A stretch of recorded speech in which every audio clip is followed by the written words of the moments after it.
Good evening everyone, welcome to Bajirao IAS Academy, the Hindu News Analysis. Today is 8th July 2025 and today we have some very important topics from different newspapers. So one by one we'll try to discuss all these important topics in a very detailed and in-depth manner. And in fact, this discussion will also helpful for your prelims and mains examination. And the PDF of this discussion is available in the description section and you can download the PDF of this lecture. And without any further delay, let's get into the discussion and let's understand all these important topics in a very detailed and in-depth manner. And the first topic with which we are going to start this session is about the Supreme Court's revision of Election Commission of India's powers in the upcoming judgment. So first of all, we'll try to understand the context of this particular topic, and this topic has been given in the Hindu newspaper. It says Supreme Court to hear on July 10 a plea against Bihar role revision. Now in fact, during hearings on the special intensive revision of the electoral rules in the state of Bihar, the Supreme Court has referred to a 1977 judgment. And this 1977 judgment of the Supreme Court has cautioned against the unchecked powers of the Election Commission of India under Article 324 of the Indian Constitution. So first understand, the Election Commission of India is a constitutional body, and the Election Commission of India derives its powers from Article 324 of the Indian Constitution. So therefore, the Supreme Court has decided to look into the unchecked powers of the Election Commission of India, which are provided under Article 324 of the Indian Constitution. And in fact, Supreme Court has also stressed on legal and fair conduct of Election Commission and its powers as well. Now, if you look into the background of the case and the legal challenges, the Supreme Court, in its hearing a legal challenge against a special intensive revision. Now we all knew that the power to make or look into the electoral rules have been given to the Election Commission of India. However, in Bihar, there is a special intensive revision of the electoral rules has been taking place. So therefore, the Supreme Court is hearing a legal challenge against this special intensive revision. And in fact, the petitioners have argued, including the opposition party leaders, so they have been strongly arguing that the special intensive revision of electoral rules may de-enfranchise the marginalized communities in the state. Now, if I say the marginalized communities, scheduled caste, scheduled tribes and other disadvantaged groups are called as the marginalized communities, and this special intensive revision in the state of Bihar may lead to a disenfranchisement of the marginalized communities. Justice Sudhanshu Dhulia referred to 1977 MS Gill versus Chief Election Commissioner judgment while hearing this matter. However, the next hearing date of this particular case is set for the discussion on July 10th by the Supreme Court. Right? So in fact, in 1977 judgment, it has actually highlighted the Election Commission of India's various powers and its authority to conduct elections in a free and fair manner.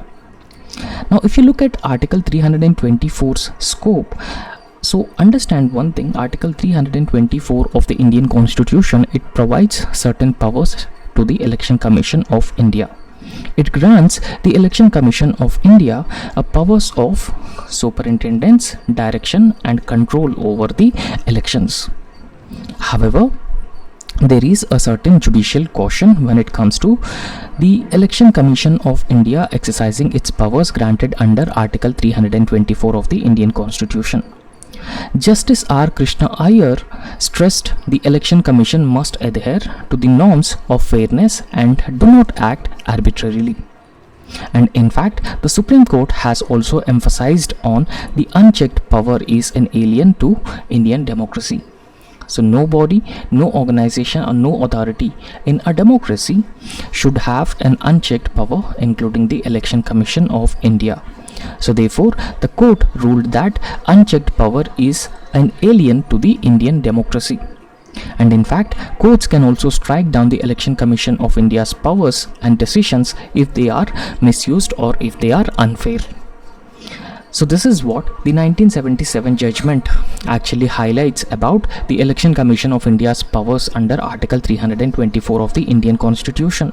If any decision has been taken by the Election Commission of India, if it is unfair, the Supreme Court can actually strike down that particular decision of the Election Commission of India.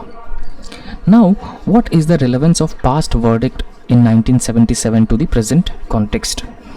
Now, one thing that we should understand here is that the 1977 ruling, it came after Election Commission of India cancelled Firoj Kumar Lok Sabha election due to mob violence. Now, in Firojpur Lok Sabha constituency, mob violence took place. However, in 1977, the Supreme Court has ruled that the Election Commission cancelling the Firojpur Lok Sabha election is just and fair. And in fact, this decision to cancel Firojpur Lok Sabha election by the Election Commission of India was challenged by a candidate called Gill. And he argued that the violence was staged to defeat him, but the court upheld Election Commission of India's cancellation power under Article 324 of the Indian Constitution. Now, in fact, it is true that Election Commission of India is a constitutional body and it also gets powers from the Constitution of India. So even if it gets powers from the Constitution of India, it also has certain limitations. So therefore, though the Election Commission of India can take strong steps for electoral integrity, the court warned against becoming a constitutional despot.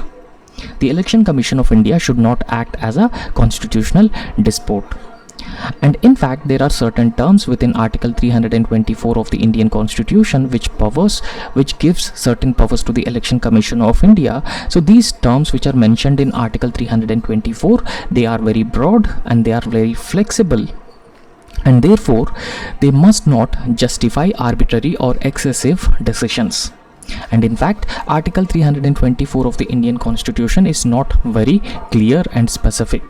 So therefore, these terms which are mentioned in Article 324, they allow certain degree of ambiguity and flexibility on the part of Election Commission of India. Now, what is the significance of a special intensive revision of electoral rolls in the state of Bihar? And in fact, the judgment will likely shape deliberations on whether Bihar special intensive revision of electoral rolls exercise will meet constitutional and legal standards. So therefore, this is the relevance of past verdict to the present context. However, if you carefully look at the Election Commission of India, so what is an Election Commission of India? So Election Commission of India is a supreme constitutional authority for conducting elections in India. And if you look at the agencies to which it conducts elections, the Parliament, including Lok Sabha and Rajya Sabha, state legislature, both state legislative assembly and state legislative councils, and office of the president and vice president. So these are the authorities to which the Election Commission of India conduct elections. And in fact, the Election Commission of India is an independent of the executive. So there will be a minimal interference from the executive or the government of the day in the functioning of the Election Commission of India, and manages its own budget as well. So these are some details about the Election Commission of India. And apart from that, some other basic details including the Election Commission of India was established in January 25th, 1950. And I have already emphasized that the Election Commission of India is a constitutional body and it has provided under Article 324 of the Indian Constitution in Part 15 of the Indian Constitution. So you have to remember this.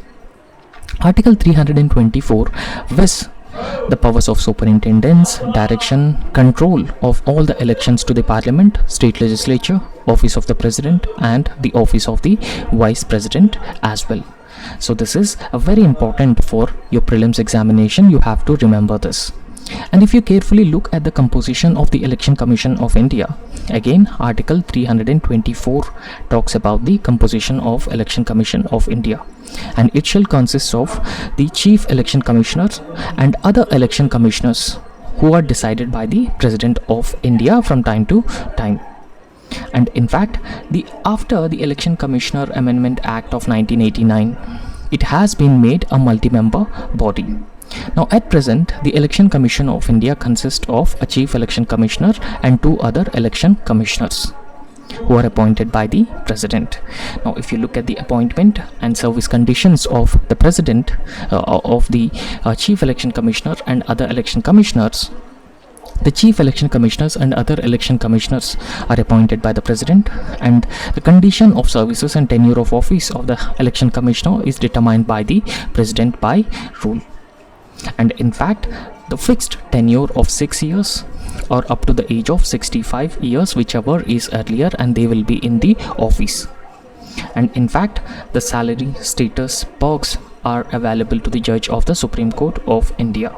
And in fact, the conditions of the service shall not be varied to their disadvantage after their appointment as the Chief Election Commissioner and other election commissioners. So I hope you have understood about this particular topic. And next important topic is about the maternal deaths in India. Now if you carefully look at the context, now what is a maternal death? So first of all, we'll try to understand the definition of the maternal deaths. So maternal death is a death of a woman while pregnant or within 42 days of termination of pregnancy, irrespective of the duration or the site of pregnancy, from any cause related to or aggravated by a pregnancy or its management, but not from accidental or incidental causes. So this is the actual definition of maternal death. And in fact, maternal death is one of the significant concern in India. And in fact, India is one of the largest reported maternal deaths country, right? So India as a country which has the large number of maternal deaths, and this article has been given in the Hindu newspaper, and this is important for your general studies paper 2 and general studies paper 1 also. This is important, right? However, the maternal mortality rate in India has declined over the years. In 2017-19 it was 103, and it declined to 97 in 2018 and 20, and again it declined to 93 in 2019 and 21, right? So therefore, the maternal mortality rates have been declining over a period of time. Now in this context, we'll be understanding some other important data with respect to maternal mortality rate in India. So despite a huge progress that has been achieved by India in the healthcare infrastructure, so the maternal deaths continue to be a serious concern in India. However, according to the sample registration system that has provided a data in 2019-21, so India's total maternal mortality stands at 93.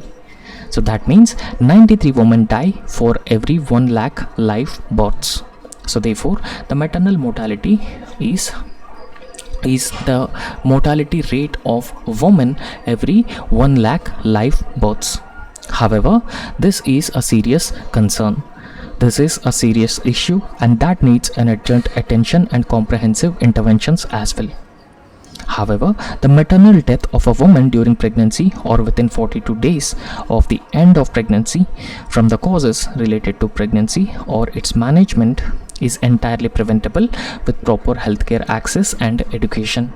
However, in India, the problem is lack of adequate healthcare access, particularly for people who are living in rural areas, and there is also a lack of adequate education for pregnant and lactating mothers.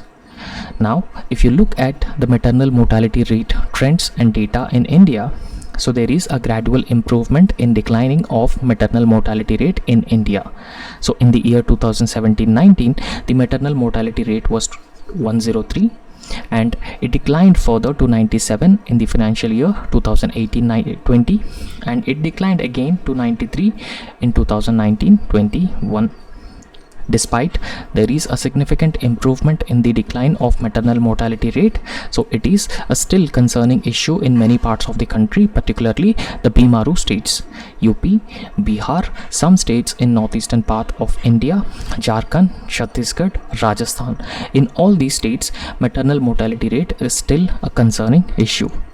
However, there are some factors which are making the maternal mortality rate a serious issue. And in fact, one such issue is a delay in decision making, because families very often hesitate to seek medical help, because the families very often consider childbirth as a natural process. So therefore, there is no need for adequate medical care during the deliveries. Secondly, the financial constraints that the people have been facing. And apart from financial constraints, lack of education, lack of healthcare access, and even the cultural barriers that the people have and the societies have, so all these factors are also contributing for the delay in decision making on the part of the families. The third important aspect is the self-help group and ASHA workers under the National Rural Health Mission. So they have helped to improve this by encouraging the institutional deliveries as well. So therefore, we must work on improving the decision making on the part of the families as well. For that, there is a need for a concerted action to improve education and healthcare access to the poor families in rural areas. And there is a need for behavioral and attitudinal changes among the families as well. For that, we can extensively use the self-help groups and ASHA workers, Anganwadi workers as well. And the second major issue is there is a huge delay in the transportation of the pregnant woman, because many rural women still struggle to access the healthcare facilities because of their remote locations. Emergency services like 108 ambulances, so they have particularly improved access, but the challenges remain a concern. And apart from that, there is a huge delay in the treatment at the healthcare facilities also, and that has also been contributing for increasing the maternal mortality rates, because even after reaching a hospital, delays in starting treatment. So therefore, this is primarily contributing for increasing maternal mortality rate. However, this issue can be sorted out by improving the number of staff and resources and these healthcare facilities. And apart from that, there is a lack of trained obstetricians, anesthesians, and inadequate infrastructure are other major issues. However, there are certain healthcare infrastructure gaps as well, and they need to be worked upon. Particularly the community health centers, which are established in most of the rural areas, and first referral units, so they are lacking essential facilities. So in order to improve the facilities, the central and state governments need to adequately focus on the healthcare units, and the healthcare budget should be increased to around 3% of GDP as well. And similarly, there is absence of blood banks and storage units, and that results in many women not properly receiving timely blood transfusion as well. So these are the major factors which have been increasing the maternal mortality rate, or which are acting as a barriers for India reducing the maternal mortality rate. So therefore, we need to identify all these issues, and there is an urgent need to act against all these major issues. And what are the steps taken so far and the progress that has been achieved? So firstly, if you look at the institutional deliveries, we need to encourage the institutional deliveries in India. So as of now, more than 95% of total deliveries are institutional deliveries. So therefore, encourage hospital births, particularly using ASHA workers and the National Rural Health Mission interventions. And there is a need to provide financial incentives, and the government has already been providing financial incentives under the Janani Suraksha Yojana. So therefore, these financial incentives will encourage the pregnant woman to seek institutional deliveries. Secondly, emergency transportation services needs to be provided. For that, 108 ambulance services and other under National Rural Health Mission have reduced the second delays. And blood banks and FRUs must be established. So government aim to operationalize minimum 4 first referral units per 2 million population, and many still lack specialists and even they are lacking equipment. And we need to look into the Kerala model, which is a success story, because the Kerala has a lowest maternal mortality rate, which is just 20 compared to India's overall maternal mortality rate of 93. And this is because of the strong healthcare system at the grassroots level. However, the best practices which are followed as part of a Kerala model, including the suction cannula to manage uterine atony, use of uterine artery clamps, and prompt treatment of rare conditions like hepatic failure during pregnancy, and focus on mental health, that including antenatal depression and postpartum psychosis. So therefore, there is a need to follow the Kerala success model of reducing maternal mortality rate, and India will also achieve the target of reducing the maternal mortality rate below 50 very soon. And in fact, the maternal mortality rate declining, the maternal mortality rate is also one of the key objectives of India's overall sustainable development goals. I hope you have understood this topic. And the next important topic is COP, the Conference of Parties 30 Bonn Climate Talks. So we'll be talking about the Conference of Parties Bonn Climate Talks and the differences between the developed and developing countries over the climate finance. And this Bonn Climate Finance Conference 2025 is actually a preparatory meeting for a COP30 in Belém, Brazil. And in fact, this COP30 is exposed to sharp divisions over climate finance, adaptation metrics, and equity. Now, when I say equity, it talks about the climate justice. Now, if I talk about the climate justice, so for example, the developed countries are responsible for the climate change that the world has been experiencing. So therefore, the major burden should be on the developed world rather than the developing and least developed countries. So this is about the equity. And similarly, climate finance. So when we talk about the climate finance, the major burden to finance the climate change should also be rest on the developed world and adaptation metrics. However, there are divisions between the developed and developing world about all these different factors. So despite technical progress, deep political disagreements actually remain resolved on funding responsibility and even the ambition levels as well. However, if we talk about the agenda, finance and adaptation goals, the conference actually saw delayed proceedings over disputes on climate finance and the carbon border taxes. And in fact, the like-minded developing countries, including India, have demanded inclusion of Article 9.1, which talks about the climate finance obligations on the agenda. However, on the part of developed world, they are still reluctant to finance or fund the climate change. And in fact, the developed nations, especially the European Union, have resisted, and that leading to a compromise through informal consultation between the countries. However, the key focus of the global goal on adaptation, but debates emerged over including finance related indicators as well. Now, if I say adaptation, what does it mean? Now, climate change is going to bring a transformative changes all across the world. And at this point of time, it is not possible to completely stop the climate change. Rather, we need to adapt to the changes, and that is what is called as adaptation.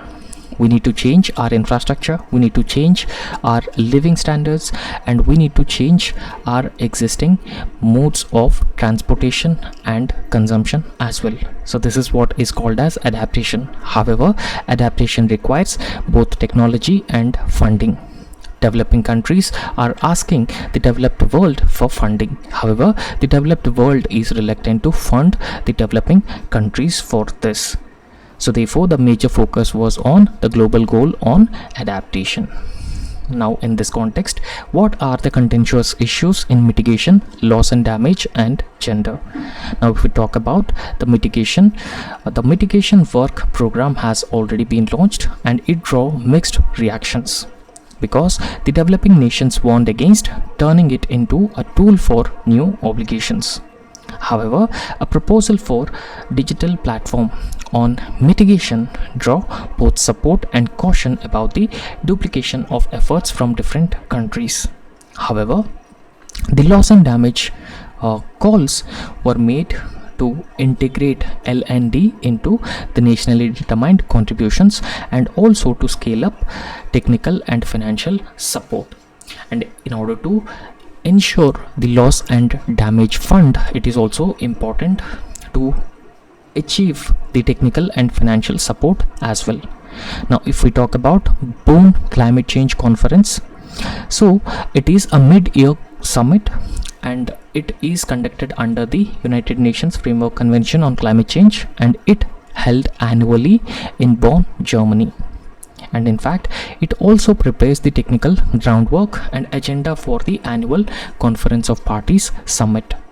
Now what are the key takeaways in 2025 Bonn Climate Change Conference? Now it talks about the global goal on adaptation, progress on indicators, but finance related things and disputes, they remain unsettled, unresolved. And just transition work framework, so this is an agreement to launch BLM action mechanism for a fair transitions. And in fact, a nationally determined contribution submissions, so most countries have missed February 2025 deadline, and Brazil has urged stronger targets by September. And if we talk about the climate finance disputes, developing countries including India pushed for public finance, and developed nations favored private funding. So if we talk about the funding gap, only $321 million disbursed to loss and damage fund against $1 trillion requirement. So therefore, suboptimal decisions or the implementation of the existing frameworks have resulted in the superficial work when it comes to mitigation and adaptation to the climate changes. So therefore, there is a need to build consensus among all major countries, and that will ensure that whatever objectives that are set in as part of the United Nations Framework Convention on Climate Change will be achieved. Right. So the next important topic is United Arab Emirates new golden visa scheme, and this has been given in the Indian Express newspaper. We'll be understanding what is this golden visa scheme and how it is going to impact Indians. So recently, UAE government has launched a nomination-based golden visa scheme for Indians and Bangladeshis. So therefore, it has been offering a lifetime residency for a fee of 1 lakh Arab dinars. And in fact, this scheme actually removes the previous investment requirements, and it further simplifies the process for long-term settlement as well. Now, what is the golden visa scheme? Now, if we talk about the golden visa scheme, it offers the long-term residency of 5 to 10 years or more in return for an investment or payment bypassing the standard immigration requirements.